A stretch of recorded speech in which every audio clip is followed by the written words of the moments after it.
Oke, selamat siang. Assalamualaikum warahmatullahi wabarakatuh.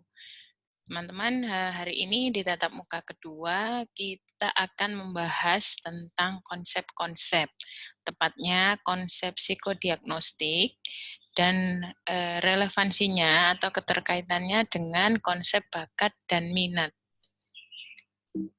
Materi ini disusun oleh Bu Nurfi dan saya sebagai dosen pengampu di mata kuliah ini. Baik, ini adalah secara psikodiagnostiknya. Jadi kalau teman-teman melihat atau membaca gitu ya, di sini ini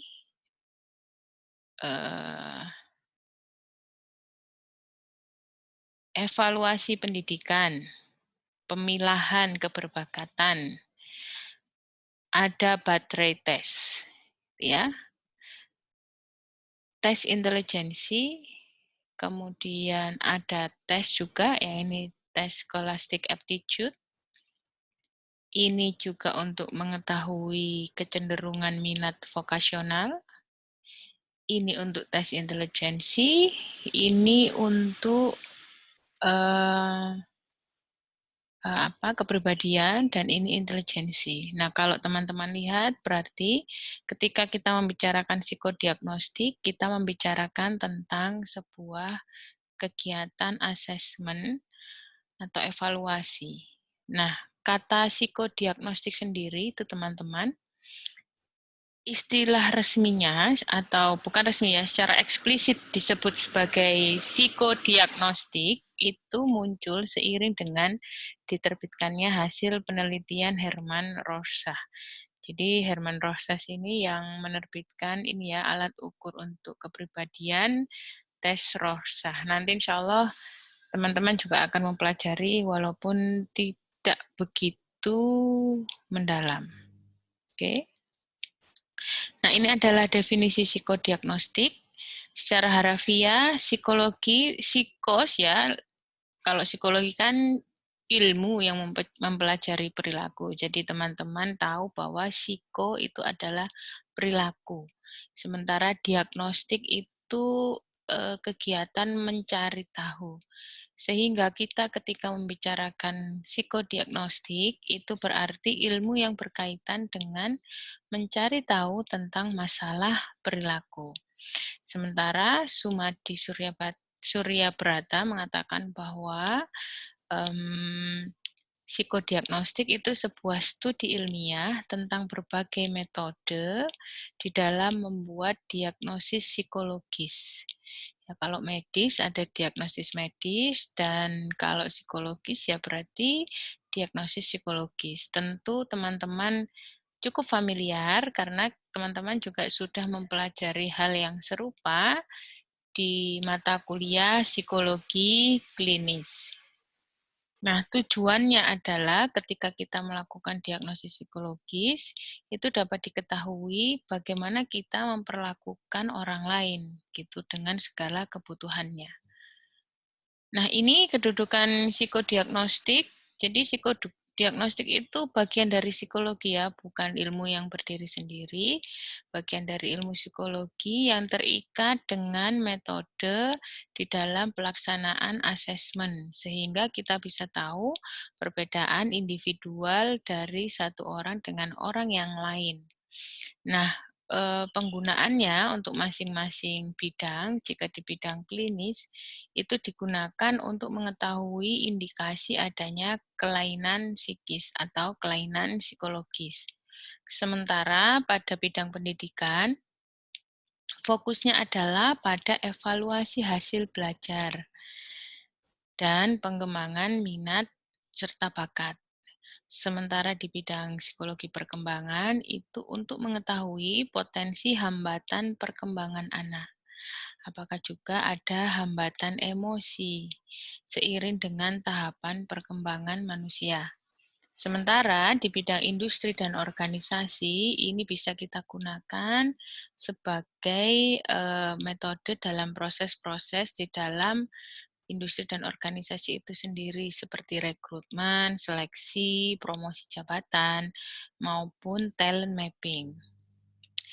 Nah, bentuk-bentuk metode psikodiagnostik ini ada 3 secara umum, tidak pula Bu Wiwi jelaskan karena teman-teman juga sudah pernah mempelajari di mata kuliah yang lain, baik itu mata kuliah psikologi klinis maupun mata kuliah observasi dan wawancara. Tetapi pada dasarnya ketika kita ingin mencari tahu tentang perilaku manusia, itu kita melakukan beberapa kegiatan ya, seperti yang tertulis di sini ada observasi, wawancara, maupun tes-tes yang digunakan sesuai dengan kebutuhan. Nah, tujuan psikodiagnostik sendiri teman-teman, itu yang pertama tentu kita mencari tahu tentang perbedaan individu. Tentu walaupun kita sama-sama manusia, sama-sama perempuan, tapi kita memiliki perbedaan dan perbedaan itu penting. Sehingga psikodiagnostik ini akan membantu kita untuk mencari tahu tentang itu. Yang kedua, tentu untuk mencari tahu tentang potensi individu. Ya, yang ketiga bisa untuk menetapkan kelainan psikis. Yang keempat, memberikan penanganan yang tepat. Tentu setelah kita mendapatkan hasil dari proses diagnostik itu, kita bisa menentukan bagaimana kondisi psikologi seseorang, sehingga kita bisa memberikan penanganan yang tepat. Tentu ini juga sudah pernah teman-teman dengar di mata kuliah yang lain, yaitu psikologi klinis, gitu ya. Dan kenapa ada menjadi problem solving atas sebuah permasalahan? Karena ketika kita mengetahui sesuatu dari hasil tes tersebut, maka kita bisa menentukan langkah apa yang sebaiknya kita lakukan dengan kondisi tersebut. Sehingga ini bisa menjadi salah satu cara untuk menyelesaikan permasalahan yang timbul. Nah, ini teman-teman fungsi diagnostik gitu ya. Yang pertama ada fungsi seleksi untuk penempatan, ada fungsi klasifikasi, dan ada fungsi diagnostik. Sebentar ya.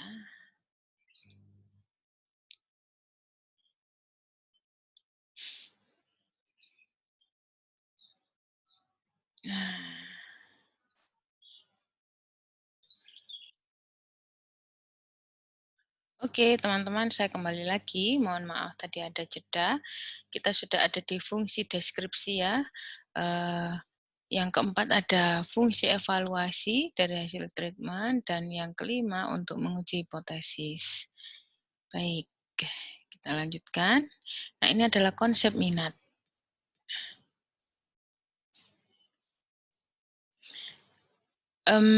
Minat sendiri itu didefinisikan oleh Eigen sebagai kesukaan terhadap kegiatan melebihi kegiatan yang lain.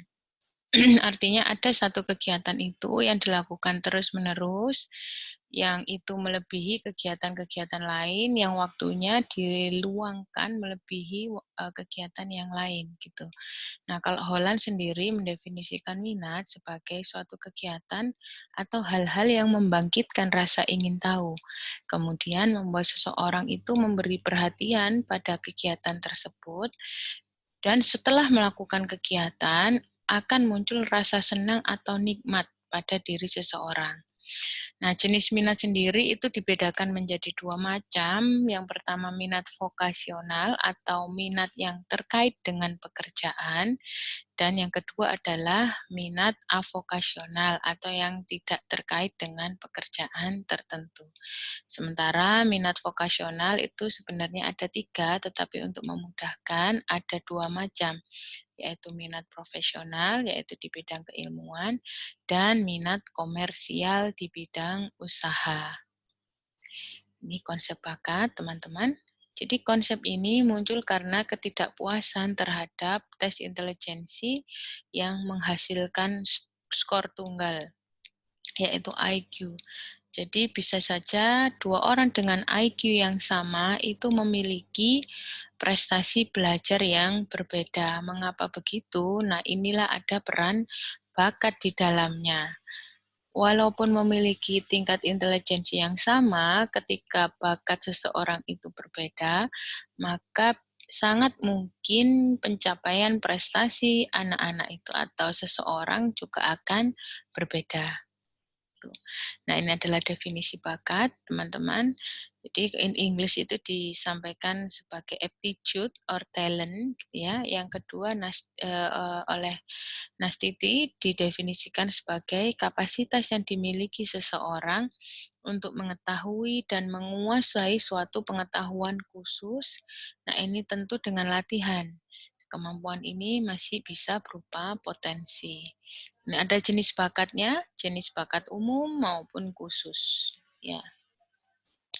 Nah, mengapa kita perlu memahami bakat seseorang selain karena alasan pertama itu tadi bahwa dengan potensi intelijensi yang sama, seseorang itu bisa jadi memiliki pencapaian yang berbeda. Sehingga ketika kita memahami bakat, tujuannya itu ada dua. Yang pertama, keperluan diagnosis, itu untuk memahami potensi diri seseorang. Yang kedua, keperluan prediksi. Nah, dengan bakat tersebut, bagaimana kita menggambarkan atau memprediksikan seseorang dengan bakat yang dimiliki. Oke, video ini sudah saya lekatkan di e-learning. Silakan teman-teman menyaksikan setelah teman-teman menyelesaikan video yang saya berikan ini. Nah, if you have any question, please ask when we will meet on Zoom meeting. Thank you teman-teman. Sampai jumpa nanti. Wassalamualaikum warahmatullahi wabarakatuh. Oke.